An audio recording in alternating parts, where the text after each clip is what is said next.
And when folks leave school, they kind of school usually provides most of the support services, what you do during the day, the planning, and then all of a sudden it's when you're done with school, and you have to kind of access this whole adult system of services. So we're going to talk about that. And then just some of the major ones are.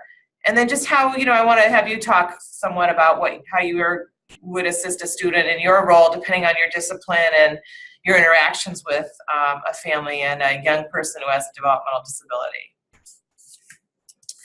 So the way it's structured tonight, we're going to have first a small group discussion about supported decision making. And in a minute, I'll have Mike put you into your discussion groups, and you should have the questions I sent yesterday so that you can discuss those in your group. And I'm going to give you about probably 15, 20 minutes. And then we'll come back, and I want you to just have a spokesperson, somebody who takes notes, but someone who can maybe pick, your top kind of thing that you discussed, talk about what was the thing that you thought about as a group that you felt was important about supported decision making. But I gave you some questions to kind of lead you through a discussion.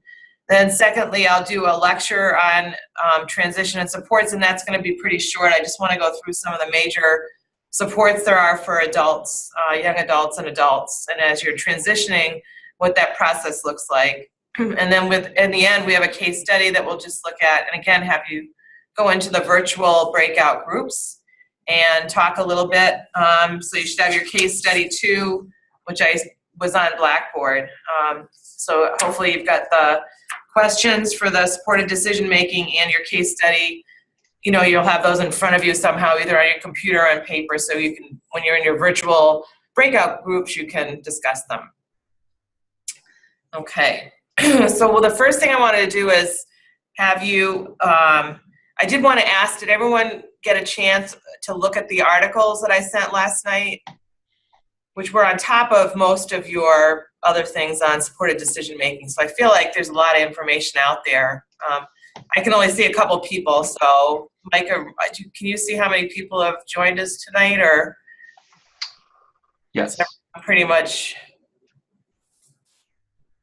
Does anyone have a question about that, or those articles, or the supported decision making? The last night, the articles, one was on, it was kind of a look at a person with a developmental disability who had lost his rights to guardianship, including the right to vote, and then was given them back, basically, which is very rare. I was saying to some people, if you go through the probate process and they decide you need a guardian, it's really hard to prove later that you don't need one. But in this case, it was, that did happen. And the other article was just a short summary of the National Council on Disability did a report on guardianship in America, and it gave you some of the highlights. But if you want to see the whole report, you could just go, you can Google National Council on Disability and then guardianship report. Okay. So I think we'll break into the small group discussion about supported decision making. So what I want you to do is have someone take notes, go through the questions, and then maybe give yourself maybe we'll have, if we can, I'll have Mike go into your group at the end and just give you a couple minutes warning, and you could come up with a couple of things that you'd like to share with the group that you felt were most important that came out of your discussion. Does that make sense? Does anyone have any questions? And about how much time do you want? I think let's take like maybe like 15, 16 minutes for that discussion. Okay, everybody's back. All right, can I hear me? Yep. Okay, I see John nodding. All right, everyone, hi. So I'm kind of excited about this, and Mike's gonna figure out how I can bump around to rooms for the next time, but not this session tonight, but we're going to work on that. So what I want to do is, I think we'll just do a group discussion. We're not that many people, a full group, but looking at some of the questions. So the first one I wanted to ask was about what does it mean when you become an unperson? What did that mean in the supported decision making videos? And just, if you want to talk, just unmute yourself. And what did you, if you talked about that in your group, what did you talk about? So yeah, in our group, we kind of discussed how it essentially means to not have rights as an individual anymore, to kind of have those rights or your ability to make choices taken away. And in one of the articles that you sent last night, we were talking about how they use the term civil death, and that was just, I mean, Yeah. eye-opening and Yeah. awful, but that's what it boils down to. Yeah, that was the first time I'd heard that term too. I think they mentioned it in the videos and then in that article, right? John, did you have John, something? go ahead, John. Yeah. Hey, sorry, I wasn't sure if we were going to do the hand raising thing. Yeah, sure. That's fine. That's fine. We were talking about like some of the later videos about, the ability to make medical and financial decisions for yourself is taken away. Another thing we were talking about being like an unperson. If you have an IQ below 70, you're not competent to stand trial. So it's almost like your voice to even defend yourself is taken away. Yeah, that's a good point too. There's certain cut points, and also states treat, intellectual disability in different ways, very different ways. So, one thing I think about, like the voting issue, I think, people vote for who they vote for all kinds of reasons, but unless you have a disability, you don't get questioned about how you came to your vote. So, for example, there may be households where husband and wives vote the same, that's just how they do it or whatever, but no one says, well, why are they voting the same? You know what I mean? So that some of it did make me think about that.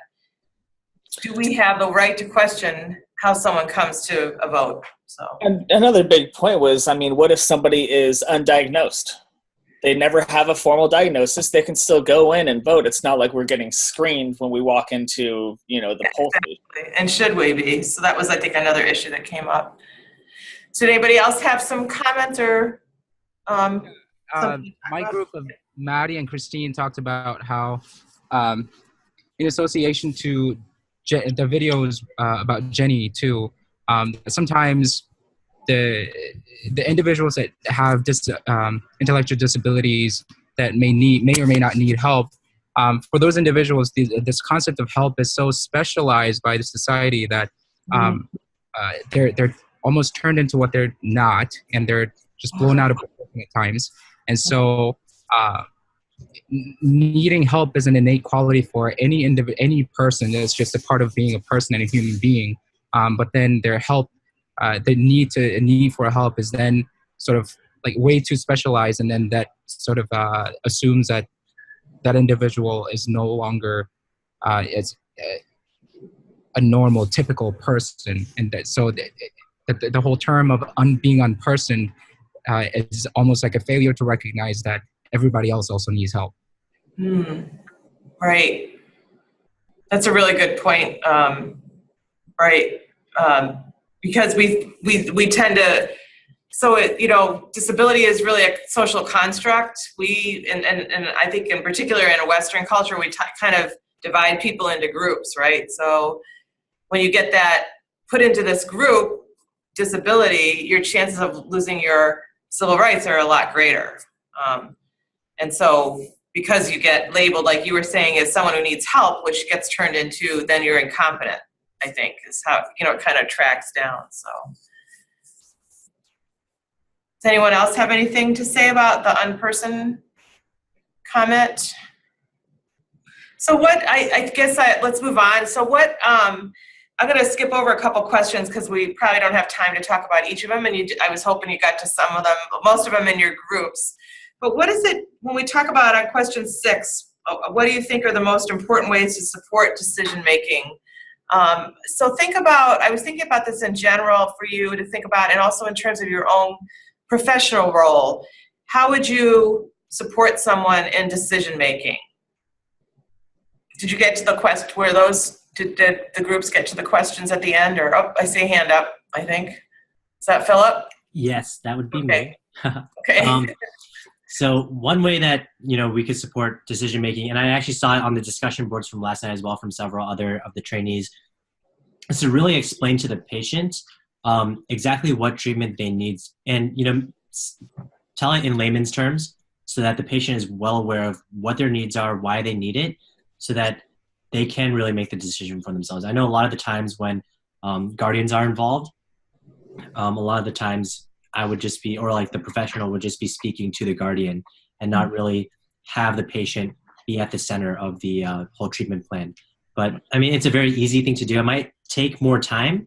I know time is money in this, society, but by taking that extra step, it can really make a big difference in empowering that patient to really make a decision for something that they want. And addressing their quality of life, because a lot of the times, a guardian or someone speaking for the patient doesn't really understand their quality of life that they have. So really understanding that portion or that aspect of the patient can really help with making supported decision making. So, and that's big. I don't know if you remember Ray in the video. So he was on a feeding tube. For a long time, he was not. And he made the decision with his health providers finally to get a feeding tube because he just wasn't getting enough nutrition. And he with his providers, but he waited quite a while. And then he got to the point where he had some other health issues and he was always sick and always in the hospital. And he just decided to, he again made a decision not to continue some treatment, which, resulted in his death. But he understood what was happening. And he also had a group of friends around, and I think he had a couple family members who, it wasn't like he just made the decision, like any of us. I think he had all these people to help him kind of think through, well, what are the consequences of this? What does this mean? And he knew as he was getting more and more ill that he was basically in the hospital more than he was out, and so he just had to come to some decisions about, I forget what in particular the treatment decisions were. But I think that's what you're talking about, Philip, too. And so does anyone else? Listen, think about it in your role. Go ahead. Michelle, go ahead. Let me unmute myself. Okay. What we kind of talked about in our group is looking at it more of like a job.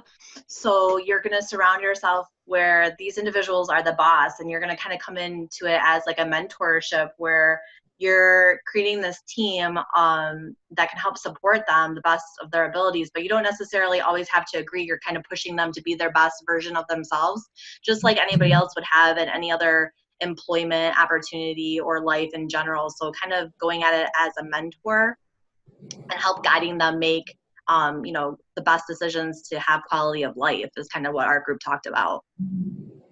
So what is it, I guess, what kind of information do all of us need to make decisions? What is that about, what does that mean, or what is that about? Ricky, go ahead. I was going to kind of bounce off of what everybody else was saying. I think a lot of the ways that we all have made decisions in our life, at least I know I have, is by making mistakes, and then we know how to kind of know what's best for us. But if we never let these individuals with disabilities make mistakes to be able to learn from them, we're not really supporting them. We're sheltering. Anyone else want to talk about some ways to support decision making in your role, your professional role, or if you're thinking in general?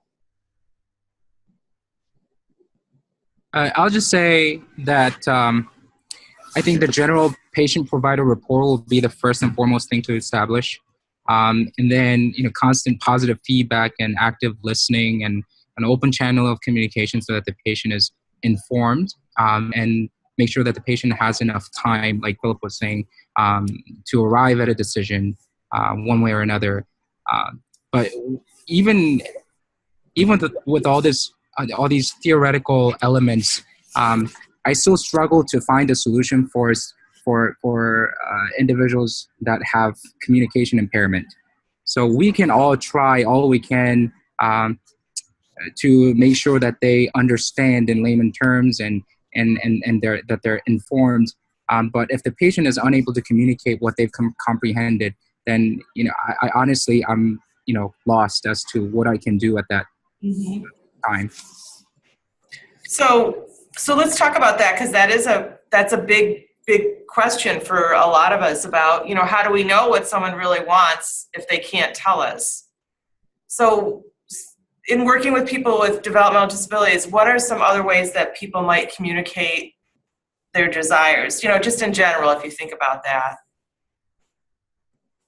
And that could be anyone, answering. You too, Jay, if you want to, but I'll open it up. John, go ahead. I mean, kind of basic things. We're looking at nonverbal behaviors. It's really kind of easy to see when somebody is, pleased or happy or satisfied, and and when they're upset. Facial expressions are universal across all cultures and religions. So it is, something that we should kind of pay more attention to. You don't always need a voice in order to be heard. Mm-hmm.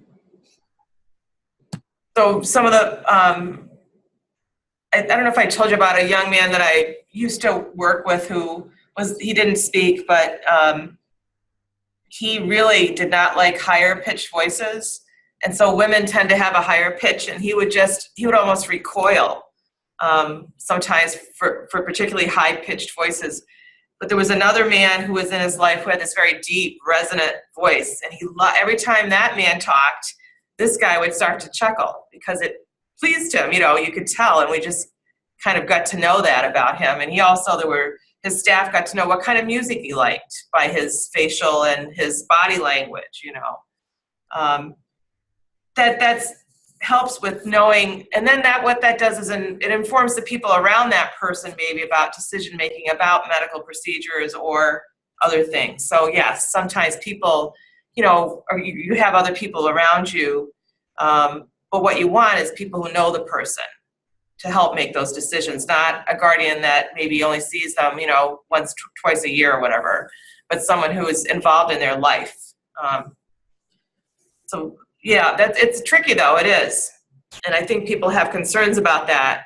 But there are ways to do it that I think make sense. And I think someone else talked about just having that relationship with the person and the people around them who are their support kind of circle. Okay, I think we're gonna move into the next part, which is, I'm just gonna give a short lecture, I'll call it, on community supports. And then excuse me, you'll have some time at the end to do the case study to discuss that, okay? Again, in the breakout rooms. So I show this slide, Clifford steps. And the next slide is gonna be some steps. But the cliff, I often when I worked a lot with families and youth in transition, the families would express to me, this feels like a cliff we're going off, because everything that we have in place that we've worked so hard to get in place to support our child is now going to be basically taken away because the school is so important for those, for all those years. So during this, is it a cliff or is it steps? We try to support people to think about the steps and that it's not just a cliff, but there are steps we can take to make sure that support is still with the student and family before the cliff, going off the cliff. And these are the 40 steps, and these are in the town I grew up in Newport, Rhode Island. And so what used to be here, and I remember when it wasn't the steps, it was just a cliff. It was literally a rock cliff. And they decided to do, this is a memorial to people from Newport. And so they did, you could buy a step and you could buy a brick. So it's kind of step by step, brick by brick, you kind of build, that adult life like some of you are doing who are probably in your 20s. And some of us are done that a while ago, but some of us are still doing it. So we want to try to, remember this is a process. It's not, oh, you turn 18 and that's it, it's all gone. And now you got to jump through all these hoops to get other services and supports. And the other thing just to remember is during this process is we want to use the supported decision making, and we should have been using it even with, you don't have to be 18 to be the benefit from supported decision making. Teaching people to make decisions means starting early when they're children and younger. So as, service systems, we want to use that supported decision making, and I hope that starts in schools, and it should, if kids are involved like in their IEPs and that. The other thing about these steps that I like is that when I visit here, I usually go do a walk. This is on the cliff walk, they call it. And you see people, they go down the steps, they come up the steps. Some people go halfway down and hang out and look. Some people go down the bottom there, because if you look over the other side of that is the waves are coming in, and there's sometimes surfers out there surfing, or seals sitting on some of the other rocks. So, you know, you kind of can go up and down, stop. And that's, again, this whole, I guess it's an analogy of what it is to transition. So here's our one and only poll question. When does transition begin? And Mike's going to have you answer. Pick your answer here. As soon as possible. Oh, there they are. Okay. As soon as possible, on the student's 16th birthday, on the student's 14th birthday, or no later than the 16th birthday and earlier if needed. Excuse me. There are your results, Ann. Okay, great. So actually, both groups are right. What I think is as soon as possible, or when you think it's needed. Legally, it's no later than the student's 16th birthday in the school system, and earlier if needed. It used to be 14, and then it got changed a few years back. But I think, again, transition is something that people are always transitioning, and with children with disabilities, it's okay to start thinking and talking about that, you know, before the legal time. So, thank you. So the way that the Individuals with Disabilities Education Act, so I tried to go, if you go right now, the website is under construction. Again, it was shut down, and there's some things on there, but it's supposed to open in April with a full load of materials and that. So, but there's other ways you can get information about the IDEA as well. And the ARC, I think I've mentioned before, the Michigan Alliance for Family, they do a lot of education advocacy, so they work with kids and families around IEPs and getting, you know, the correct educational plans and services. But what it does guarantee in terms of transition is there should be coordinated services that are going to help this, you know, child, youth, young adult transition from school. And it's usually, it can be very specific information to pretty basic about adult service systems. So anyone can come to an IEP, a transition IEP, or be involved in that transition. So the family can invite other people, but often they may not know to. And what I often would see is that the schools are required to have someone come from the rehab services, so MRS, Michigan Rehab Services, and they even have blended staff now between MRS and the schools to do that function, but they're not required to like have someone from the Community Mental Health Developmental Disability Services come, or you know, a work program or any of that. So you have to kind of ask for it if you want it to happen, and you know, the families often don't know that they can, or it would be helpful. Oops, here.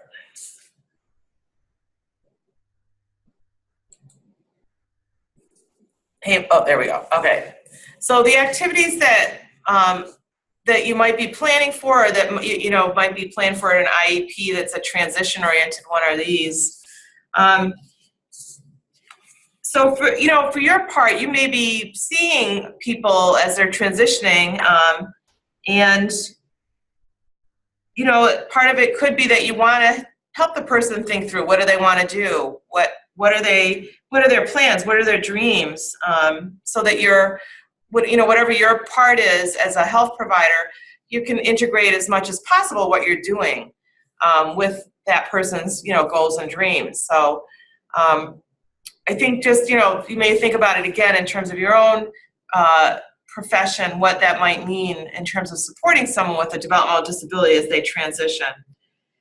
You may not have direct contact with these services providers, or you may be asked to write a letter talking about the person's disability, what kind of supports they might need. You may be asked to do that for Social Security application or Medicaid services. So, it's possible. And the thing, is to kind of understand what, a little more like, I think we just talked about what your person is, the person that you're working with is looking at and wants and desires. The other thing to know about is that there's more and more, and Mike is involved in these, so he's a resident expert, is the, and Janice Fialco talked about, are the college programs for people with IDD. And there's a lot more of them in the last few years. And Think College, if you Google that, it's a resource that kind of has a lot of information about the different programs around the country. There are vocational services through, we talked about Michigan Rehab Services.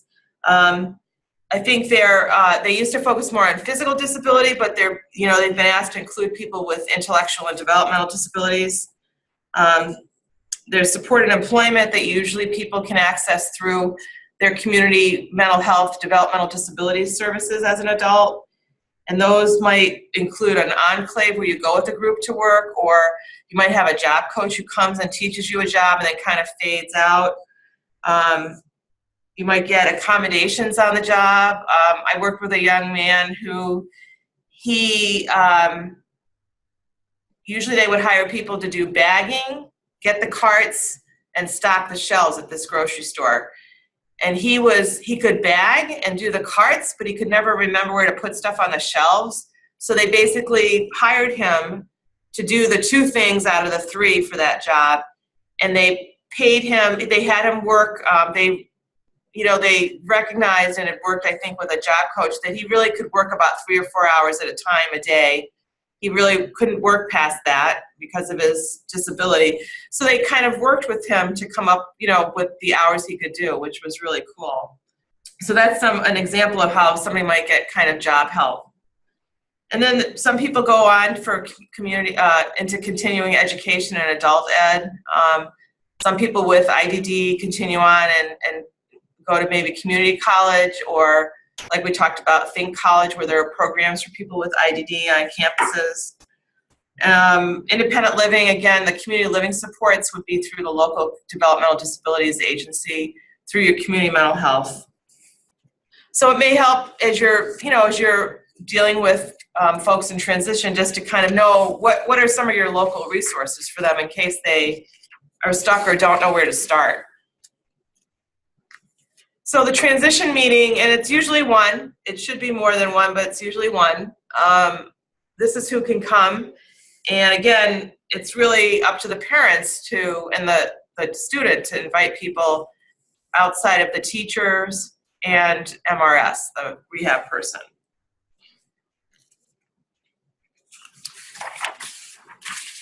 So what do you think families and youth are thinking about as they, as their student nears the end of their public school education? What would be going on through their minds?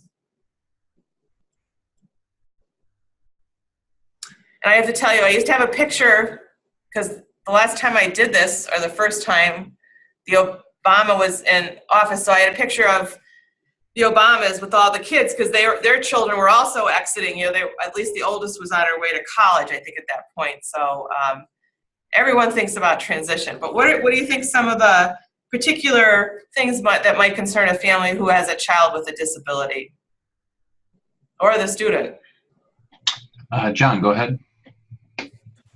It's kind of, a lot of the things that we are, find obvious. I mean, you're afraid, you're frightened. What if something happens to them and you can't be there? What if somebody is encouraging them to make a decision that you can't, help stop? What happens if there's, medical or legal issues that you feel they aren't able to handle themselves? Mm-hmm. It sounds like a lot of things I worry about my daughter, who's 21. So, yeah, I think it's a lot of similar things. With the, the caveat that we know that people with IDD, they can be more at risk for some things. So yes, there's concerns. Anyone else have anything? What else might they be thinking about?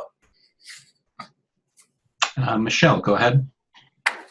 I think Ricky kind of touched upon this, but going from an environment where your child is maybe able to make mistakes and you feel like it's a safe environment within the school system, to an environment that is no longer going to have that safety net to make mistakes, to grow as an individual.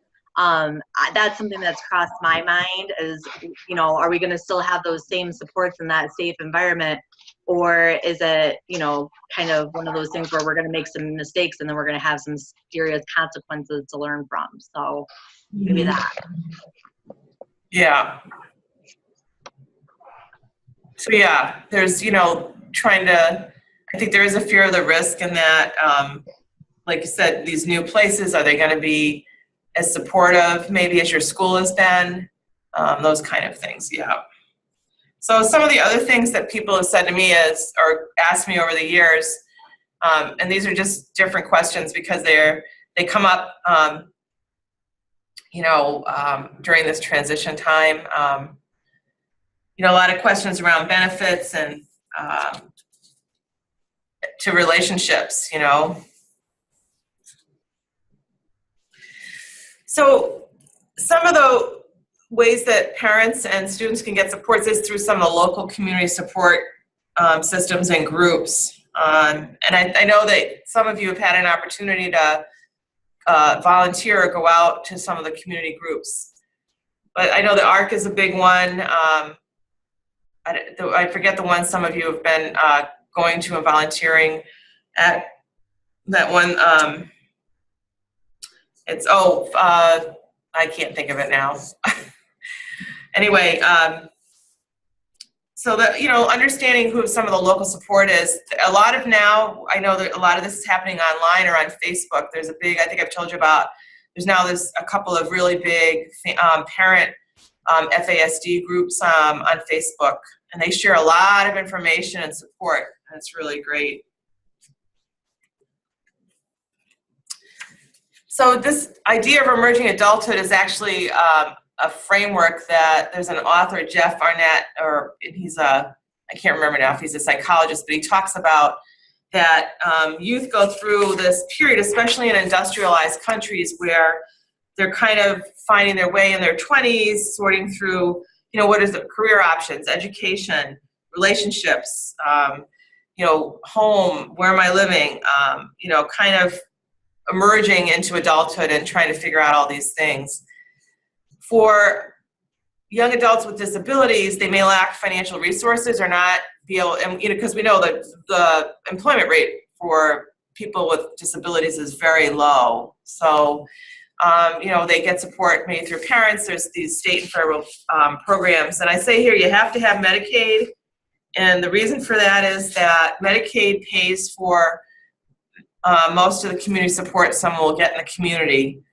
So they pay for the, assistance a person, might get in their home. It pays for some of the work supports. It pays for just a lot of different supports. So what we look at is, as the person's transitioning, they need to apply, because when you turn 18, even if you had what we call SSI as a child, you need to reapply as an adult because the criteria are different. And that will help provide some income, and that in Michigan, if you get SSI, you also get Medicaid, and that Medicaid eligibility then leads into getting community living supports and employment assistance, and also means you're eligible for SNAP, because SSI is for people with very low income and assets. SNAP is the food stamp benefit. So some of these things, as a social worker, I would help people apply for and get, and advocate, with them to really maneuver the systems, because the systems can be pretty complex. So some other things that are really important are, and we've talked about this, is the community mental health developmental disability services, and this is some of the main things they offer. And person-centered planning, which is, I think, the next slide we're going to talk about, because that's really the key to getting a plan that is based on what the person's dreams and goals are. But they provide, again, the community living supports could be people who come to your home to help you, learn different things, or help you make sure you have your groceries, or maybe help you pay your bills, those kind of things. And the housing supports might be helping you find some subsidized housing, or find, there's all kinds of different ways people are putting together housing arrangements, because housing is expensive.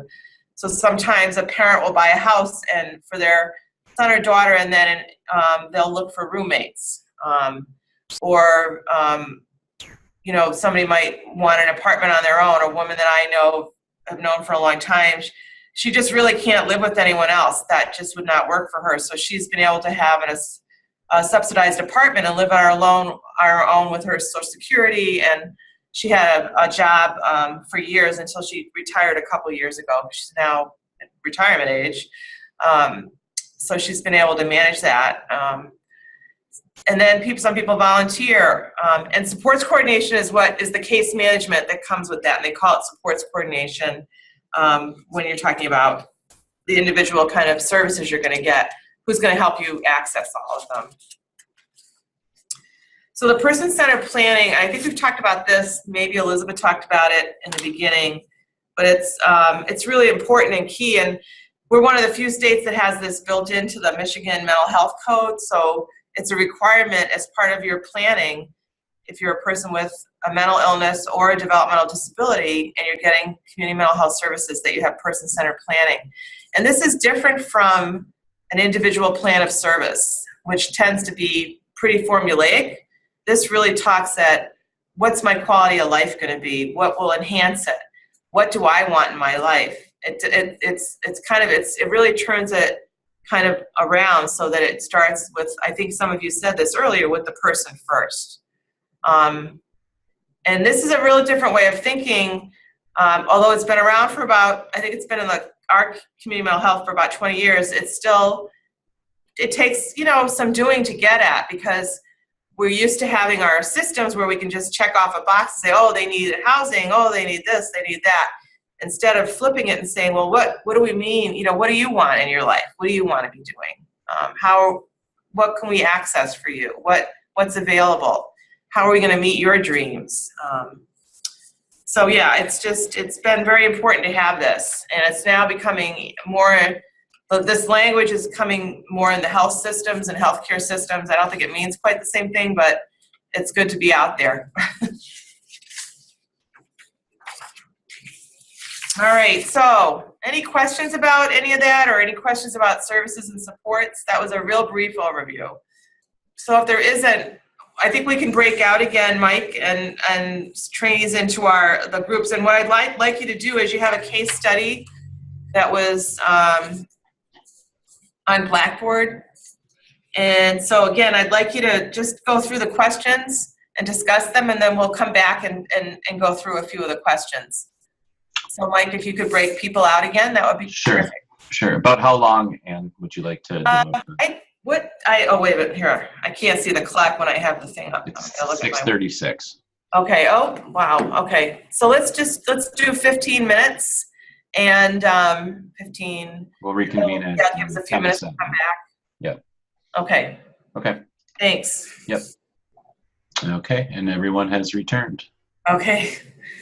All right, so just the last few minutes just to talk about Charlie, and Charlie's kind of a compilation of several youth that I worked with, but so skipping down to the questions, just looking at number 5. So what are some community resources and supports that might be available to him and his mother, and now and in the future?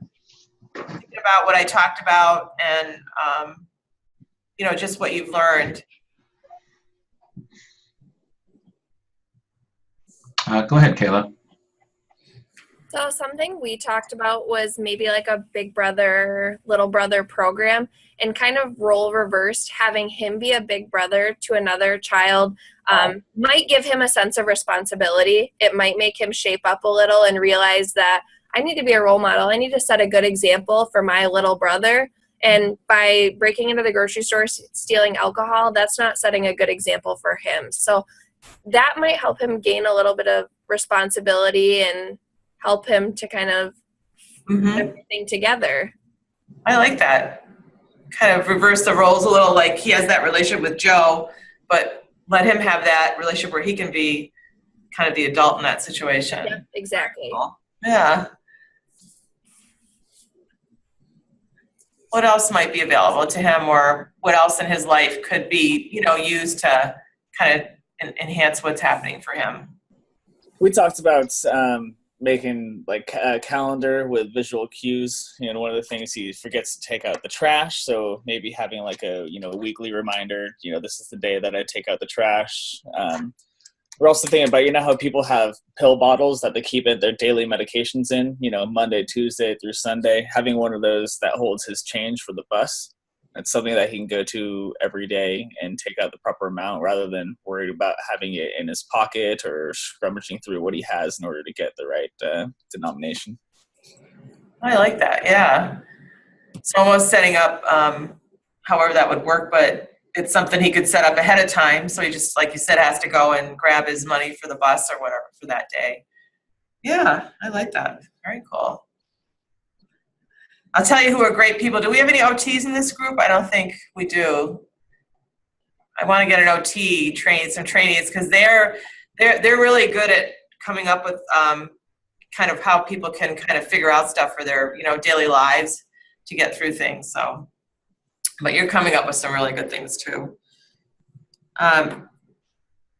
So one of the, you know, when people with intellectual disabilities, particularly FASD, are more at risk for getting involved with the law because of the whole decision-making process. So I was working with a young man, I think he was around 19, and he was just having a really hard time with remembering. He had probation, and he had to do, I think, some community service, and, you know, he had to meet with his case manager. And I tried the calendar idea, and I went over one day and said, you know, so where's the calendar? Because he had forgotten we had an appointment. And he said, well, the dog ate it, and they'd gotten a puppy, and the puppy ate it. And that was, yep. And so that kind of stuff happened. So, you know, one thing that works sometimes if somebody is in the family, or if someone has a girlfriend or boyfriend who's better at keeping track of appointments, they can kind of be the person that keeps track of things. So just depending on what, you know, what their situation is. And what about in your role? How would you support someone like Charlie, thinking about your own profession? Go ahead, Kayla.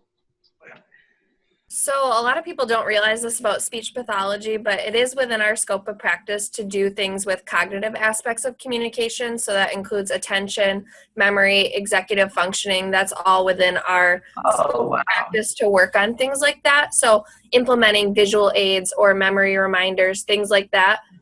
Something I would suggest for the person you were talking about, maybe you could put them in his phone. So you could do phone reminders so that every time he has to do something, it gives you like a warning, in 15 minutes, you need to take the trash out or whatever. So it's part of within our practice to come up with strategies like that and figure out something that works for these clients. So that's kind of where I would start with him, those attention and memory types of things, and then doing exercises within therapy if he were to be seen by an SLP. Mm-hmm. I didn't know you did all that. That's good information to know. Yeah, right.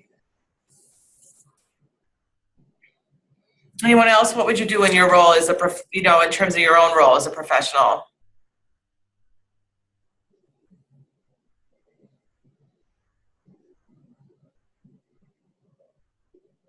Or suggestions for Charlie and his mom? Does anyone from room 4, Brandon, Kate, Philip, or Ricky want to volunteer? Philip, go ahead. Yeah, so one way that we kind of thought that we could help out his mom, we noted that, you know, she was worried about Charlie's future. So Brandon brought up, you know, working on his social skills, because it seems like he's getting in with the wrong crowd. So, you know, going with the social workers at the school to really help improve that. But to go further, kind of use his relationship with Joe, who is pursuing higher education as a veterinarian, to, you know, maybe encourage Charlie to pursue higher education as well. And that way he would be able to get in with, you know, maybe a larger support group at a university, kind of like how Micah did at Oakland University.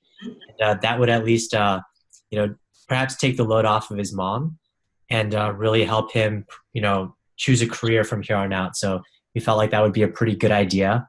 Mm-hmm. And, you know, hopefully, you know, it would work out and he would be able to get in and such. But we thought that would be a great support system. Mm-hmm.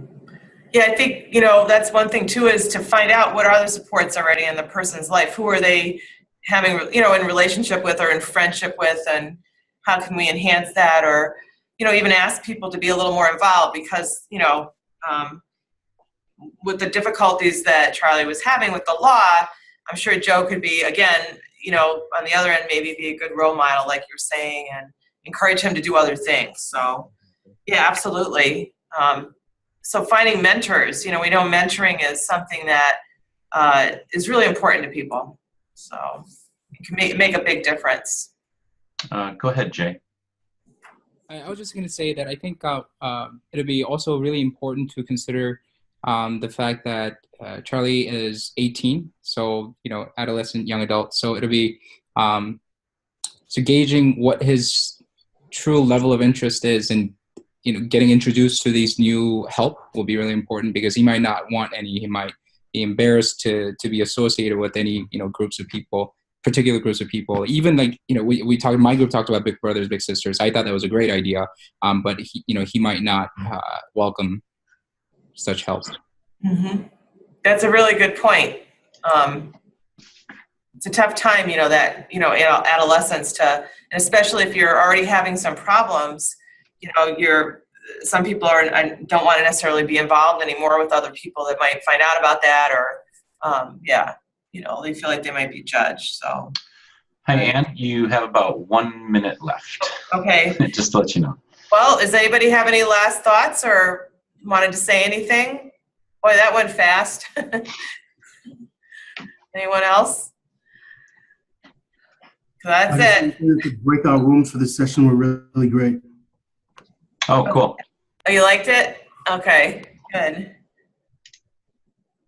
Yeah, I'm glad it worked out. Thanks, Mike, for your help with that. And thanks for everyone for, participating.